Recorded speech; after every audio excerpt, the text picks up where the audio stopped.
Hello student, welcome to our channel Rohit study plus.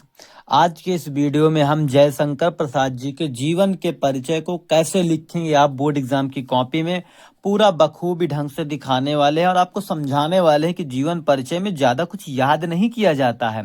ज़्यादा से ज़्यादा आपको केवल अपनी स्किल का इस्तेमाल करना पड़ेगा, अपने अपने गुणों का इस्तेमाल पड़ेगा लिखने के लिए। केवल लिखने का तरीका आपको आना चाहिए, आप बोर्ड एग्जाम में अच्छे से अच्छे अंक ला सकते हैं।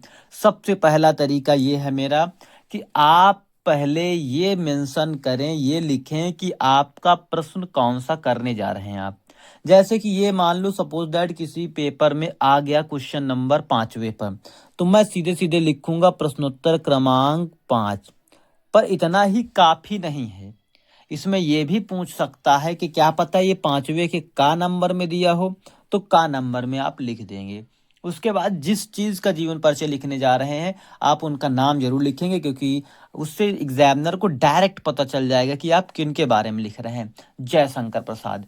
उसके बाद किन्हीं भी लेखक हो, रचयिता हो, कवित्री हो, उन सब का जब आप जीवन परिचय लिखेंगे तो आपको एक बात ध्यान रखनी होगी कि उनके बारे में कुछ स्मरणीय तथ्य होते हैं, कुछ बहुत इंपॉर्टेंट जानकारी होती, जैसे कि उनका जन्म स्थान, जन्म जो सन था, उनका मृत्यु सन था, और साथ में पिता का नाम, अन्य कुछ जानकारियां, भाषा शैली कैसी थी, रचना कैसी करते थे, और काव्य में उनकी विशेषता क्या थी, या अन्य कुछ विवरण हो सकते हैं। ये आपको उनकी विशेष जानकारियां याद कर लेनी है, केवल इतना ही याद करना है। इसके बाद सारी चीजें आपको केवल और केवल लिखने की प्रैक्टिस से आएगा, और आप अगर 2 से 3 बार पढ़ लेंगे किन्हीं का जीवन परिचय तो आप लिखना सीख जाएंगे, लेकिन रटना नहीं है आपको, ठीक है, समझना है। सबसे पहले जन्म स्थान जो जयशंकर प्रसाद जी का हुआ है वो 1889 ईस्वी में हुआ है। जन्म स्थान उनका जो था वो काशी के, जो वर्तमान में इस समय वाराणसी है, बनारस भी कह देते हैं आप लोग, तो काशी में इनका जन्म हुआ था। और इनकी जो निधन जो हुआ या मृत्यु जो हुई है 1937 ईस्वी में हुई है। महज 48 वर्ष की अवस्था में उनका निधन हो गया था, ठीक है। पिता उनके जो थे श्री देवी प्रसाद थे, जो सुंघनी साहू थे। उनका जो रिलेशन है, जो धर्म का या एक तरीके से जाति का जो संबंध है, वो सुंघनी साहू जाति से बिलोंग करते थे, उनसे संबंधित थे ये। और बताया ये जाता है कि ये बहुत ही ज्यादा दानी व्यक्ति थे, काशी के निवासी थे। अन्य विवरण में जाने तो 12 वर्ष की अवस्था में इनके पिताजी का मृत्यु निधन हो गया था। और इनका जन्म बहुत संघर्षमय था जीवन, ठीक है, क्योंकि किसी भी व्यक्ति के जब छत छिन जाती है ना, तब वो निधन, माता और पिता हमारे लिए छत के समान होते हैं, ये तो आपको मालूम होना चाहिए। और जब छत हट जाती है ना तो फिर आपको बारिश है, धूप है, सारा कुछ लगता है डायरेक्ट आकर के। तो ऐसा इनका जीवन बीता। और साथ में कुछ ही वर्ष, शायदन 2 या 3 वर्ष, 3 वर्ष की अवस्था, मतलब 15 साल के बाद इनकी माता का भी मतलब देहांत हो गया, निधन हो गया। और साथ में 17 वर्ष की अवस्था में बड़े भाई उनका भी निधन हो गया। इस वजह से उनका जीवन बहुत ज़्यादा, देखिए बड़े भाई और बड़ा भाई एक तरीके से दोस्त होता है यार, जो हम किसी को शेयर नहीं कर सकते सारी बात, वो आप रिलेटिवली समझ रहे होंगे कि रिलेशनशिप में क्या क्या होता है, ठीक है। आप अपने बड़े भाई को या माता को, पिता को बहुत अच्छे से जानते होंगे, ठीक है। अन्य विवरण में तो हो गया। काव्यगत विशेषताएं क्या है, छायावाद के प्रवर्तक इनका मेन काव्य में जो विशेषता है वो छायावाद के प्रवर्तक हैं। इनके नए विचार हैं, नवीन कल्पना करते हैं, नई से नई शैलियां इनकी हैं। ये है भाषा इनकी थी, आरंभ में ब्रज भाषा में लिखते थे, बाद में खड़ी में आ गए, फिर शुद्ध संस्कृत भाषा, बिल्कुल सरल भाषा के इस्तेमाल करते थे ये। शैलियां में अनेक शैलियों में, जैसे शैलियों में अनेक शैलियां थी इनके पास, और अलंकारों में नवीन उपमान यूज करते थे, ठीक है। नए नए जो उपमान होते हैं ना उनका इस्तेमाल करते थे अलंकारों में।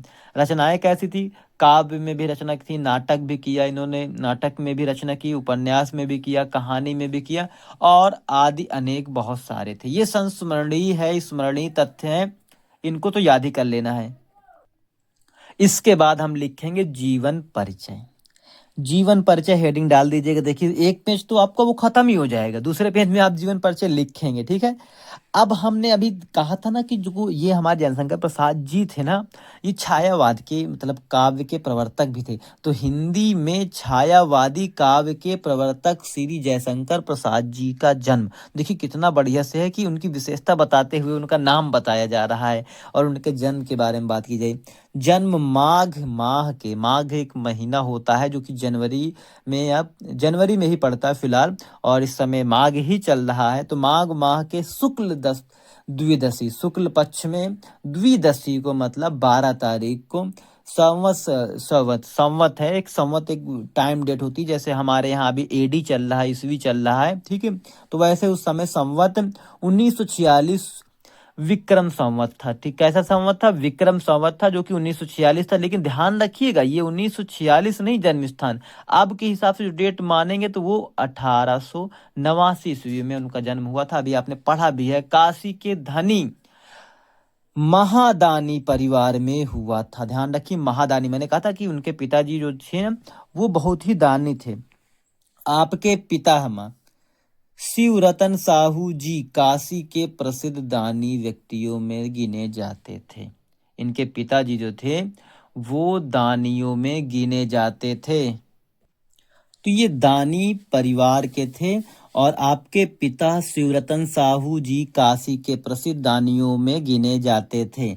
बालक, बालक प्रसाद मतलब अब बचपन की अवस्था बात की जा रही, तो ये आप ऐड ऑन कर सकते हैं। बालक प्रसाद की अवस्था अभी 12 वर्ष ही थी कि आपके पिता, मतलब देखिए कितना बढ़िया से लिखा जा रहा है कि आपके पिता, हम उनको सम्मान देते हुए कह रहे हैं आपके पिताजी श्री देवी प्रसाद जी का स्वर्गवास हो गया।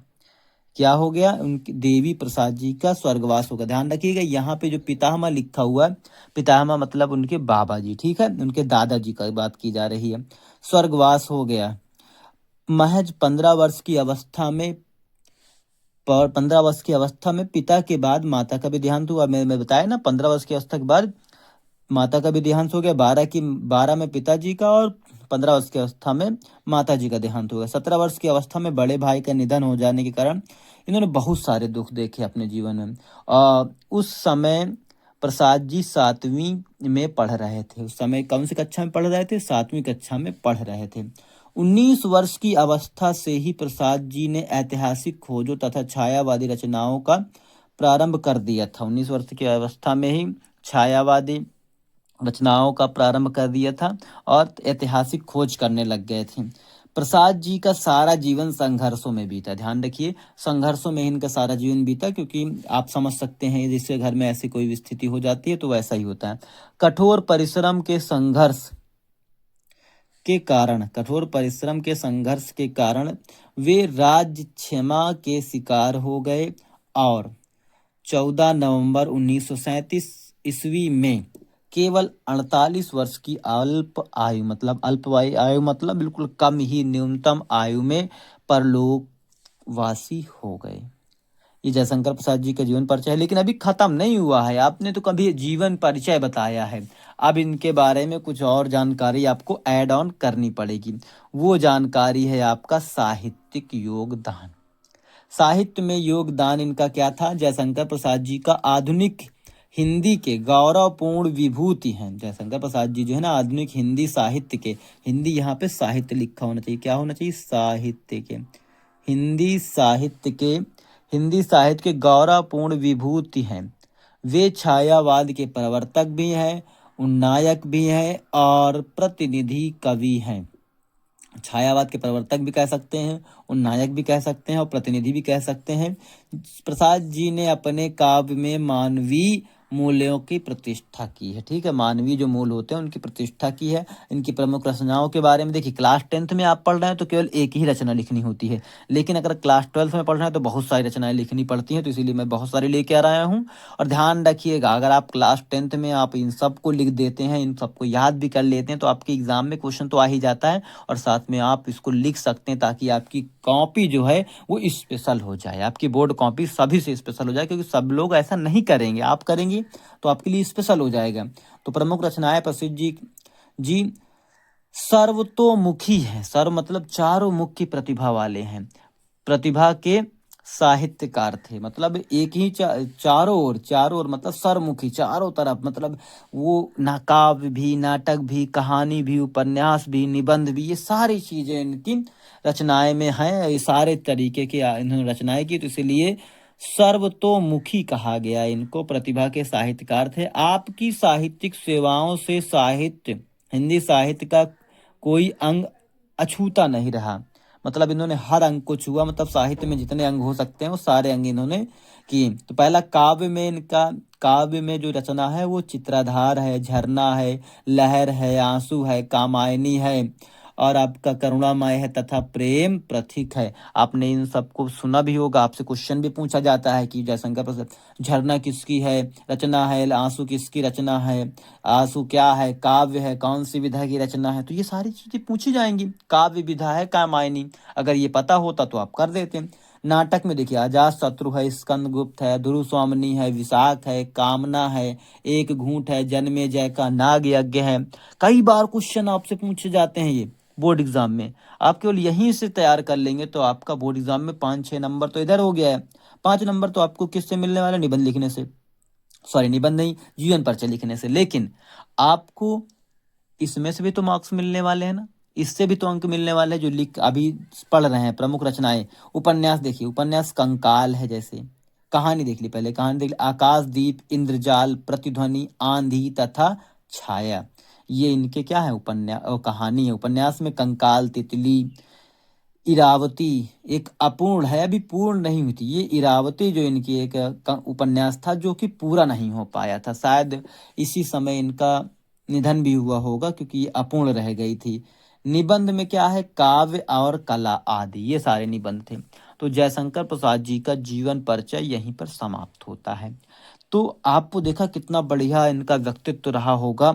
अगर आप उस समय पर थोड़ा सा विचार करें तो आप कमेंट बॉक्स में बताइए कि इनका जीवन में सबसे बड़ा दुख क्या हो सकता था, सबसे बड़ा दुख। और मैं आपसे एक पूछना चाहूंगा कि गुनाहों का देवता किसकी रचना है? क्या गुनाहों का, किसका, गुनाहों का देवता, ये किन की रचना है? ये बात आप कमेंट बॉक्स में बताएंगे। ये आपका क्वेश्चन है।